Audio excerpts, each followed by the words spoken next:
विशाल जनसभा में मंच पर उपस्थित भारत सरकार में मंत्री और संसद में हम सबके सहयोगी और आपके लोकसभा के होनहार प्रत्याशी और प्रतिनिधित्व करने वाली बहन अन्नपूर्णा देवी जी, हमारे युवा काल से मित्र और यहाँ के पूर्व सांसद, वर्तमान में कार्यकारी अध्यक्ष मेरे साथी श्री रविंद्र राय जी, हमारे बहुत ही होनहार प्रत्याशी और मेरे वरिष्ठ सहयोगी श्री नागेंद्र महतो जी, हमारे श्री राम खिलावन पटेल जी, पूर्व मंत्री, हमारे जिला परिषद के अध्यक्ष छोटेलाल यादव जी, हमारे अरूप पांडे जी जो आजसू के केंद्रीय सचिव हैं, और हमारे आशीष बार्डर जी, श्रीमती रजनी कौर जी, दिनेश यादव जी, आशा राज जी, सम्मानित मंच और इतनी बड़ी संख्या में एकत्र आए देवी और सज्जनों, मीडिया के मेरे साथी, प्रिंट मीडिया, इलेक्ट्रॉनिक मीडिया के मेरे साथी, आप सबको मेरा जय जोहार। मित्रों, आज जब मैं बगोदर की पवित्र धरती पर आया हूं तो मैं निश्चित रूप से यहाँ सुप्रसिद्ध जैन मंदिर में विराजमान पारसनाथ जी को मैं तहे दिल से नमन करता हूं और उनसे आशीर्वाद प्राप्त करता हूं। जब मैं यहां पर आया हूं तो मैं इस बात को भी याद करता हूं कि जैन धर्म के 23वें तीर्थंकर भगवान पारसनाथ जी के नाम पर जो इस पर्वत को हम पारसनाथ नाम पड़ा, ऐसे पुण्य भूमि को भी मैं नमन करके अपनी बात को प्रारंभ करता हूं। 24 तीर्थंकर में 20 तीर्थंकरों का और असंख्य मुनियों का निर्वाण का ये स्थल रहा, और ऐसी पवित्र भूमि पर मुझे आने का सौभाग्य मिला। मैं अपनी ओर से और अपनी साथियों की ओर से इस पवित्र स्थान को नमन करता हूं। मित्रों, अभी जब अन्नपूर्णा जी बोल रही थी, जब नागेंद्र भाई बोल रहे थे, जब रविंद्र राय भाई बोल रहे थे, तो मैं आपकी तालियों की आवाज सुन रहा था। आपके तालियों की आवाज की गड़गड़ाहट ने मुझे ये बता दिया है कि आपने नागेंद्र जी को विधानसभा से विजयी होकर के भेजने का मन बना लिया।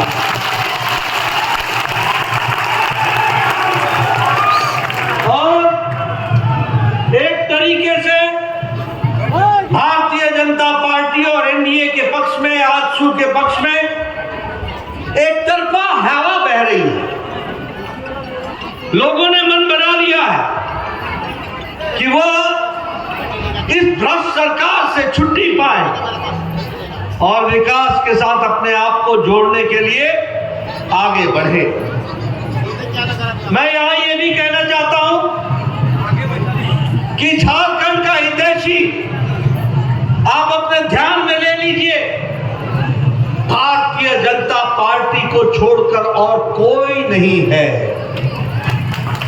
एनडीए को छोड़ करके, भारतीय जनता पार्टी को छोड़ करके कोई भी झारखंड का हितैषी नहीं है।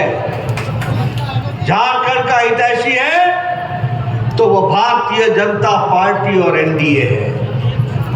याद कीजिए, जब झारखंड बनने की बात थी, जब वनांचल के नाम पर आंदोलन चल रहा था, तो कांग्रेस पार्टी के लोग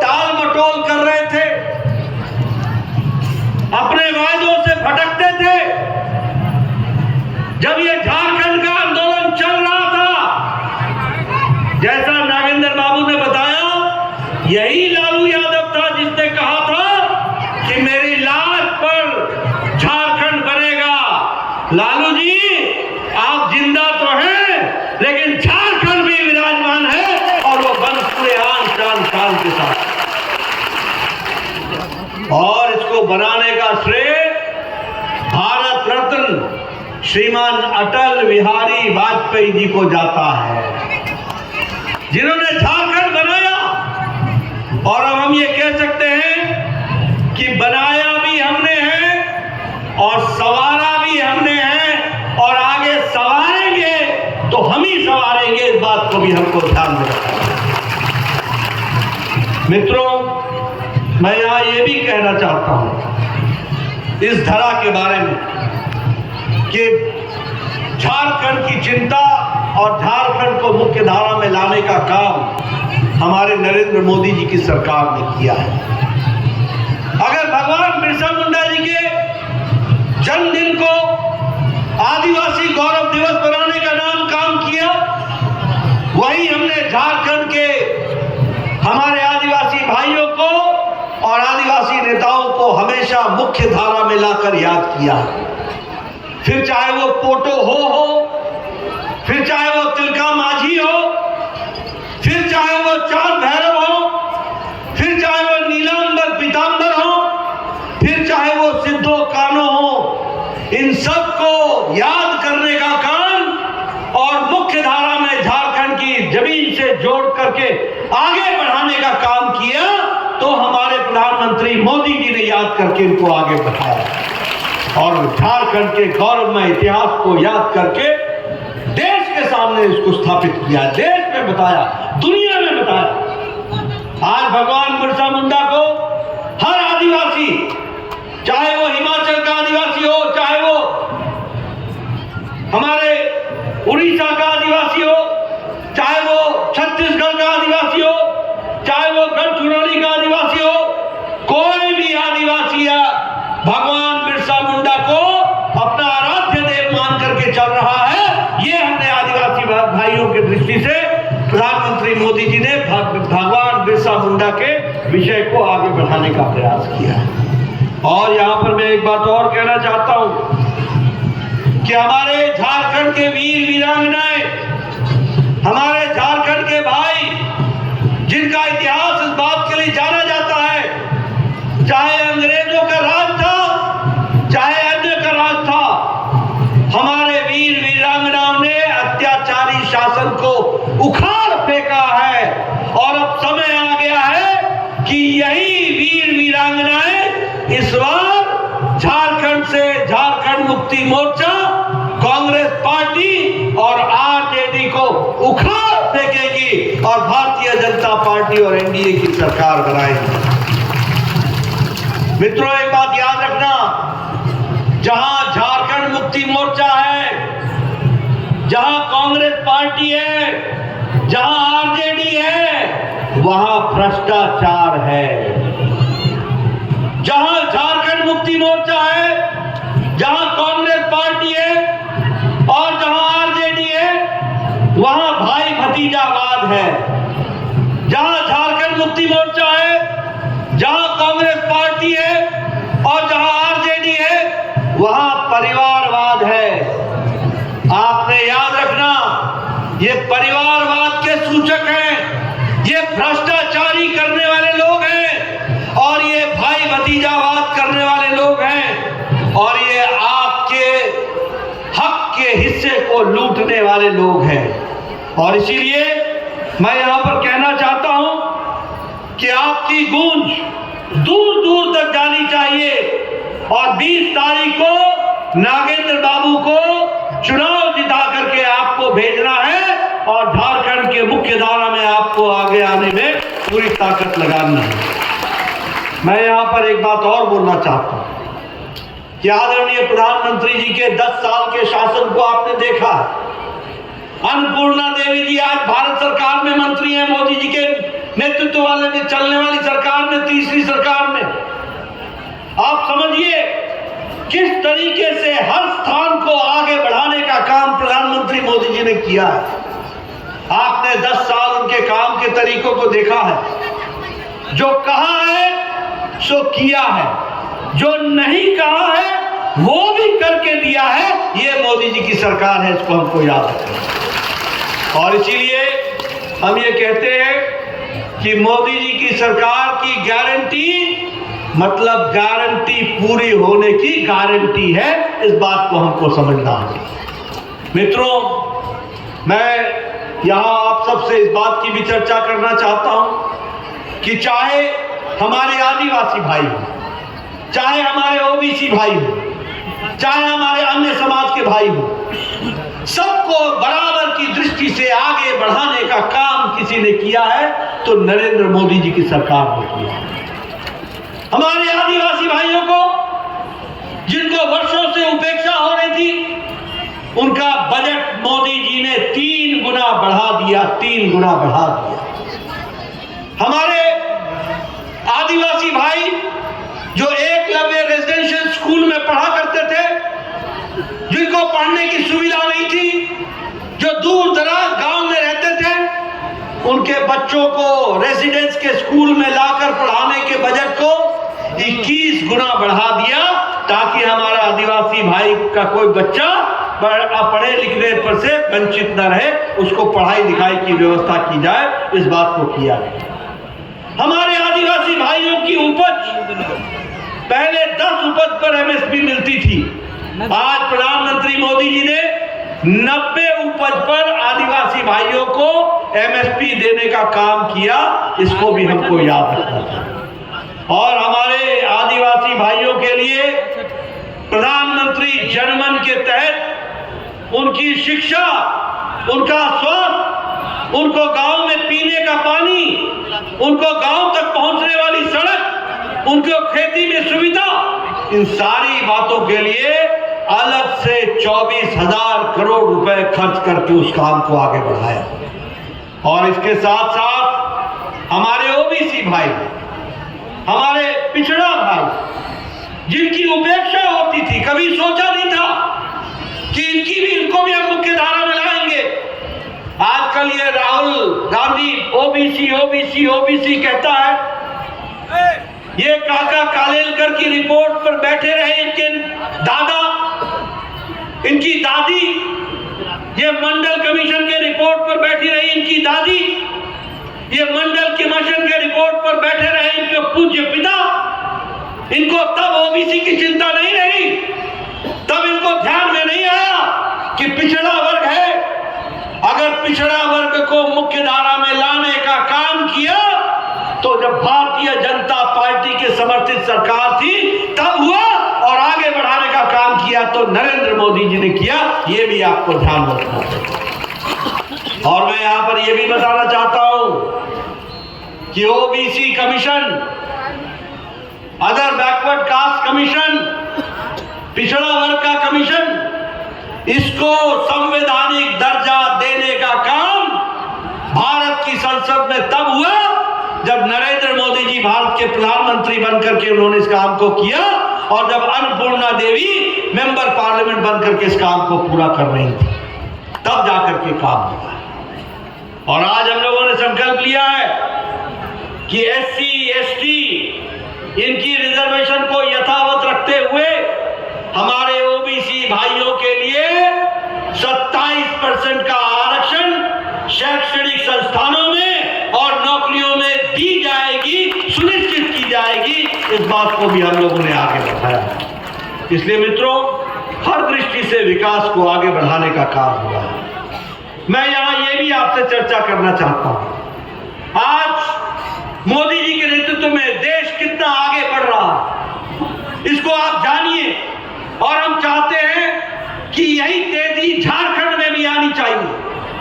बताइए, जब नागेंद्र बाबू एमएलए थे और हमारी डबल इंजन की सरकार थी, रघुवर दास थे, तो यहां 52 सड़कें बनाने का काम नागेंद्र बाबू ने किया था कि नहीं किया था?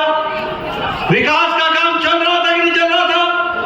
जरा जोर से बोलो भाई, किया था कि नहीं किया था?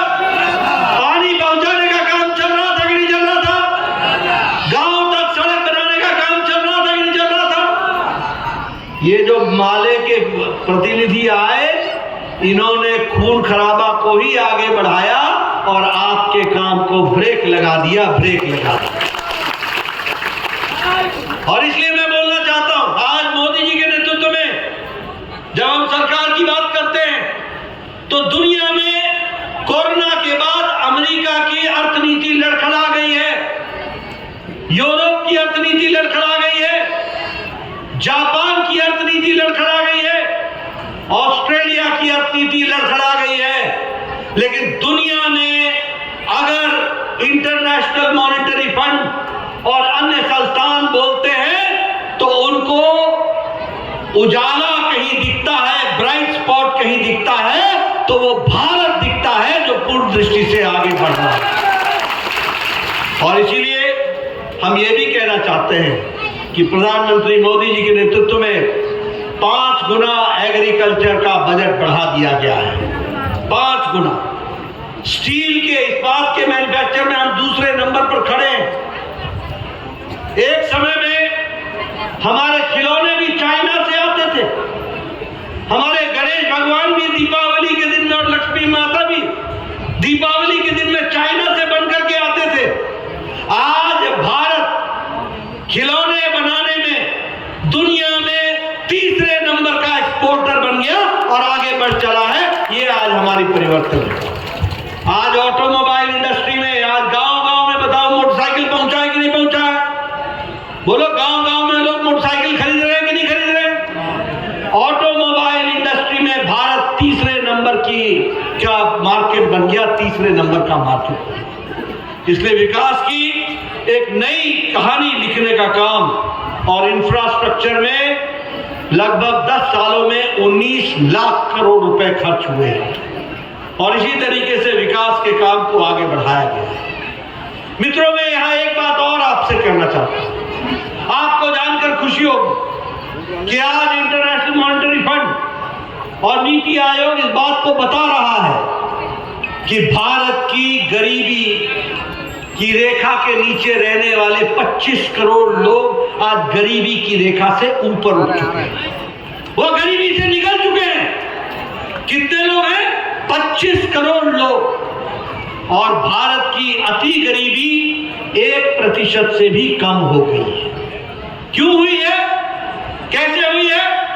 ये इसलिए हुई है क्योंकि प्रधानमंत्री ने प्रधानमंत्री गरीब कल्याण अन्न योजना चलाई है और गरीब कल्याण अन्न योजना के तहत 80 करोड़ लोगों को 5 किलो गेहूं या 5 किलो चावल और 1 किलो दाल मुफ्त दी जा रही है।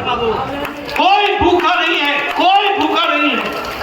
और मुझे खुशी है आपको बताते हुए कि 2 करोड़ 60 लाख लोग झारखंड के हैं जिनको प्रति माह 5 किलो गेहूं, 5 किलो चावल और 5 किलो और 1 किलो आटा, 1 किलो नमक देने का काम हो रहा है, दाल देने का काम हो रहा है। उसी तरीके से यहाँ 21 लाख लोग हैं आपके जिले में जो प्रधानमंत्री गरीब कल्याण अन्न योजना में लाभ उठा रहे हैं।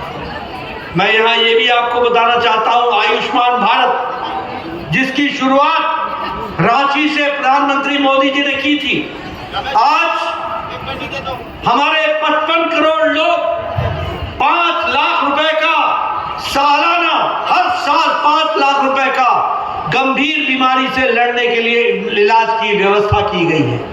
और इसलिए अब किसी भी गरीब व्यक्ति को इलाज से वंचित नहीं रहना पड़ रहा है। और अभी अभी प्रधानमंत्री मोदी जी ने 29 अक्टूबर को यह तय कर दिया कि इस देश में जो भी महिला किसी भी जाति की, किसी भी इलाके की, जो भी बुजुर्ग किसी भी जाति का, किसी भी इलाके का, किसी भी आमदनी का, जिसकी उम्र 70 साल से ऊपर की हो जाएगी, उसको सालाना तो जिंदगी के अंतिम सांस तक उसके इलाज के लिए 5 लाख रुपए हर साल दिए जाएंगे, 5 लाख रुपए। और आपको जानकर खुशी होगी, आप नागेंद्र बाबू को चुनाव जिताओ, झारखंड में एनडीए की सरकार लाओ। हम लोगों ने वायदा किया है कि हम आयुष्मान भारत को 10 लाख रुपए हर साल देने का काम करेंगे, 10 लाख रुपए। उसी तरीके से प्रधानमंत्री आवास योजना, लोग कच्चे मकान में रहते थे, कपड़े में रहते थे, 4 करोड़ लोगों को पक्का मकान देने का काम किया और 18 लाख मकान झारखंड में बने हैं और 1,21,000 मकान आपके गिरिडीह जिला में बने। 1,21,000 मकान। और मोदी जी को आपने तीसरी बार प्रधानमंत्री बनाया है। हमारी कैबिनेट ने, जिसमें अन्नपूर्णा जी भी कैबिनेट की मंत्री हैं, पहली कैबिनेट में मोदी जी ने तय किया कि 3 करोड़ घर और बना करके देंगे ताकि कोई भी कच्चे मकान में न सोए, वो पक्के मकान और पक्के छत के नीचे रहे। इस बात की व्यवस्था की गई है। बहनों भाइयों, मैं आपको एक बात और बताना चाहता हूं। मेरा बचपन यही बिहार, जिसमें झारखंड भी पहले आता था, उसमें गुजरा है। मैं रांची आया करता था पटना से। मुझे याद है जब मेरी गाड़ी सड़क पर चलती थी सुबह सुबह, तो मैं देखता था कि बहनें लोटा लेकर के झुंड के झुंड अपने दैनिक नित्य कर्म के लिए या तो सुबह सूर्योदय से पहले या सूर्यास्त के बाद सड़कों के माध्यम से वो अपने दैनिक नित्य कर्म के लिए जाया करती थी। कैसा दृश्य था, क्या थी माताओं की स्थिति। आज मैं आपको गौरव के साथ बोल सकता हूं कि प्रधानमंत्री मोदी जी ने बहनों के लिए शौचालय बनाकर 12 करोड़ इज्जत घर बना करके महिलाओं को आजाद कर दिया और उनको इज्जत से जीने का अधिकार दिया। और झारखंड में यही 41 लाख इज्जत घर बने। 41 लाख इज्जत घर। आप समझिए झारखंड की क्या स्थिति होगी। हमारी 41 लाख बहनें, हमारी 41 लाख बहनों के साथ साथ उन परिवार में बच्चे कैसा जीवन जीते होंगे। उनको अगर मुख्य धारा में लाने का काम किया तो प्रधानमंत्री मोदी जी ने किया है। आप सबको, मुझे मालूम नहीं आप लोगों का गांव से कितना रिश्ता है, पर मेरा रिश्ता गांव से पुराना है और मैं बार बार बताता हूं। मेरे गांव में मेरी बहनें 4 बजे सुबह उठती थी, जंगल में जाती थी, लकड़ी काटती थी, लकड़ी काट करके बोझा लाती थी और फिर उसको जलाकर, चूल्हा जला करके सवेरे सवेरे खाना या चाय बनाती थी।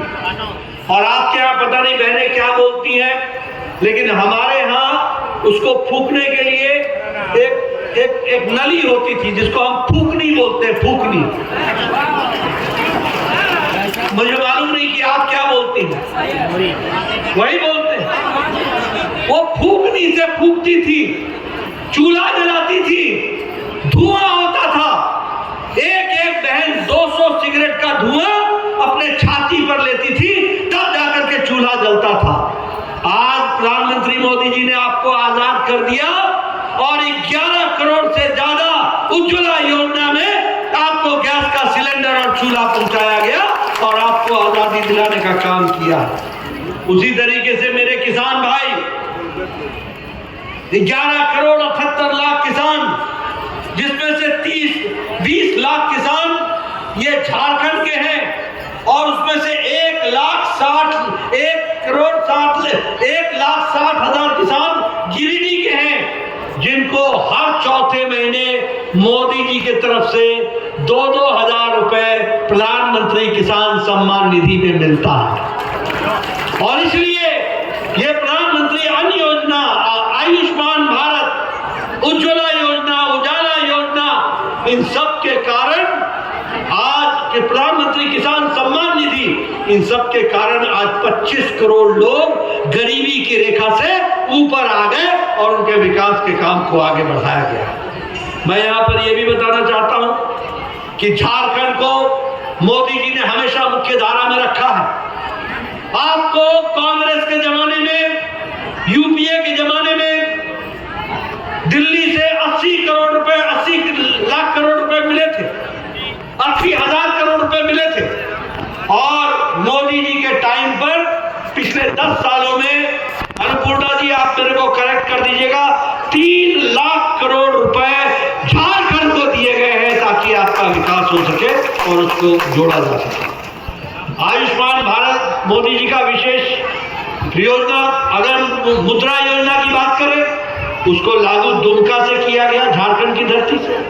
अगर विकसित भारत की बात करें, उसकी यात्रा खूंटी से शुरू हुई। अगर मैं प्रधानमंत्री जनधन योजना की बात करूं तो उसकी शुरुआत भगवान बिरसा मुंडा के गांव से शुरू हुई और आयुष्मान भारत रांची झारखंड से शुरू हुआ। यानी झारखंड को मोदी जी ने हमेशा मुख्य धारा में रखा है और प्रमुखता दी है और प्राथमिकता दी है। इस बात को भी हमको ध्यान में रखना चाहिए। मित्रों, अगर मैं झारखंड के विकास की बात करूं तो मैं आपको बताना चाहता हूं कि चाहे मेडिकल कॉलेज बनाने की बात हो, 5 नए मेडिकल कॉलेज प्रधानमंत्री जी ने झारखंड को दिए। आपने कभी नहीं सोचा होगा कि दुमका में मेडिकल कॉलेज खुलेगा। आपने कभी नहीं सोचा होगा कि पलामू में मेडिकल कॉलेज खुलेगा। आपने कभी नहीं सोचा होगा कि हजारीबाग में मेडिकल कॉलेज खुलेगा। आपने कभी नहीं सोचा होगा कि कोडरमा में मेडिकल कॉलेज खुलेगा। आपने कभी नहीं सोचा होगा कि चाईबासा में मेडिकल कॉलेज खुलेगा। आपको मैं बताना चाहता हूं, नागेंद्र बाबू को चुनाव जिताओ, 10 नए मेडिकल कॉलेज हम देंगे, 10 नए मेडिकल कॉलेज देंगे। उसी तरीके से आपने कभी सोचा था कि all India institute of medical sciences AIIMS जो दिल्ली में है वो देवघर में खुलेगा? झारखंड को मिला है। मैं दावे के साथ बोल सकता हूं, आज से 3-4 साल बाद अब कोई भी पेशेंट, कोई भी मरीज दिल्ली नहीं जाएगा, उसका इलाज झारखंड में देवघर में होगा। इसकी व्यवस्था की जाएगी। और उसी तरीके से रांची को स्मार्ट सिटी बनाने का काम किया है।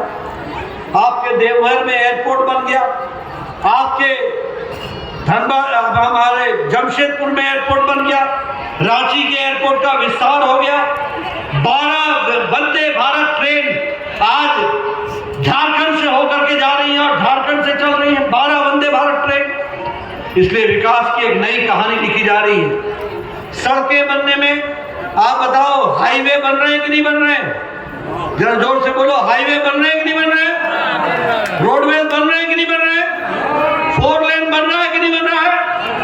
आपके यहाँ 2256 किलोमीटर की नेशनल हाईवे बन रही है और बनाई जा रही है 2256 किलोमीटर।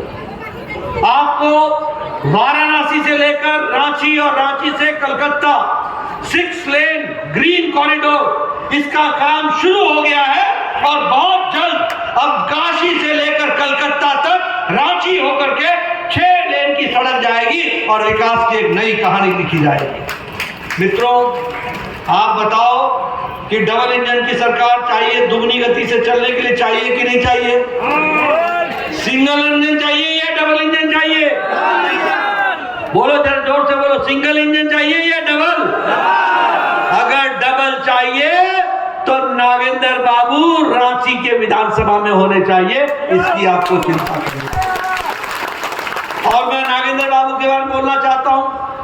ये शिक्षक थे, पढ़ाते पढ़ाते समाज की सेवा का मन आया।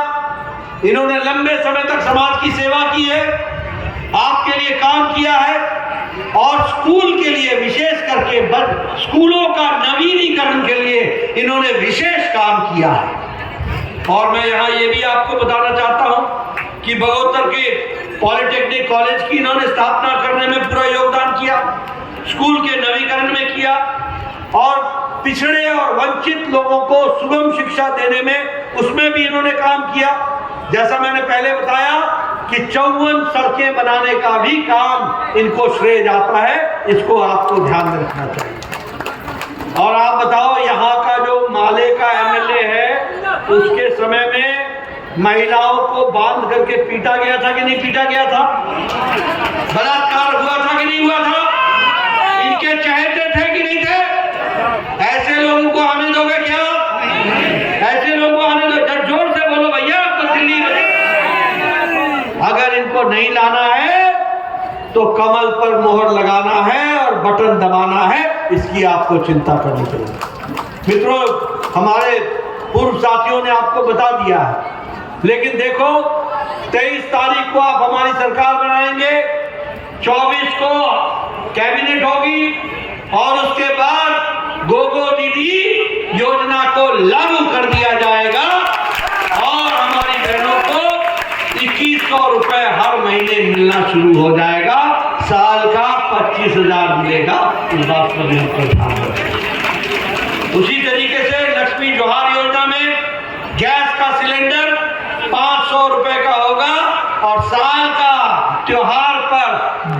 मुफ्त सिलेंडर मिलेगा, 2 मुफ्त मिलेगा। उसी तरीके से हमारे रोजगार को सुनिश्चित करने के लिए हम लोगों ने तय कर लिया है कि 2,87,000 सरकारी नौकरी देंगे, 2,87,000 सरकारी नौकरी, जिसमें से 1.5 लाख सरकारी नौकरी 2025 के नवंबर से पहले आपको दे दिया जाएगा। इसकी व्यवस्था की है। और इसके साथ साथ हमारे युवा साथी जो स्नातक के विद्यार्थी हैं और जो स्नातकोत्तर के विद्यार्थी हैं, उनको 2 साल तक 2-2 हजार रुपए प्रति माह देने का व्यवस्था की जाएगी, ताकि उनका भी जीवन पढ़ाई में लग सके और मन लग सके। और इसके साथ साथ हमारे वृद्ध, हमारे विधवा बहनें और हमारे दिव्यांग भाई, इनकी पेंशन प्रति माह 2,500 रुपए कर दी जाएगी, मासिक पेंशन। और एक बात और याद रखो, ये जो हेमंत सोरेन की सरकार ने जो आपके झारखंड पर ग्रहण लगाया है और यहाँ जो बांग्लादेशियों को बसाया है, एक एक को चुन चुन कर निकालेंगे और झारखंड की धरती से बाहर करेंगे। और ये जो बांग्लादेशी आकर यहाँ हमारे आदिवासी भाई बहनों के साथ विवाह रचाकर वो उनकी जमीन हड़पने का काम कर रहे हैं, याद रख ले, हम कानून लाएंगे जो बांग्लादेशी घुसपैठ के से हुआ बच्चा होगा उसको आदिवासी अधिकार नहीं मिलेगा। इस बात का भी हम कानून लेकर। और हमारी सरकार ने महिलाओं के सशक्तिकरण के लिए, ताकि संपत्ति, अचल संपत्ति महिलाओं के नाम पर हो, हम लोगों ने तय किया था और हमारी सरकार ने, रघुवर दास सरकार ने किया था कि 1 रुपए पर 50 लाख की प्रॉपर्टी 1 रुपए की स्टैंप ड्यूटी पर उस महिला के नाम चढ़ेगी। लेकिन हेमंत सरकार ने उसको हटा दिया था। अब 23 तारीख को आप हमारी सरकार लाओ और 1 रुपए में 50 लाख की अचल संपत्ति महिलाओं के नाम पर स्टैंप ड्यूटी पर होगी। इस बात की व्यवस्था की जाएगी। और जैसा मैंने बताया कि 10 नए मेडिकल कॉलेज खोले जाएंगे। आयुष्मान भारत में 70 साल से ऊपर के लोगों को 10 लाख रुपए देने का काम होगा। हम धान की खरीदी प्रति क्विंटल 3100 रुपए पर करेंगे और 24 घंटे के अंदर बैंक के खाते में पहुंचा देंगे पैसा। इसकी व्यवस्था करेंगे।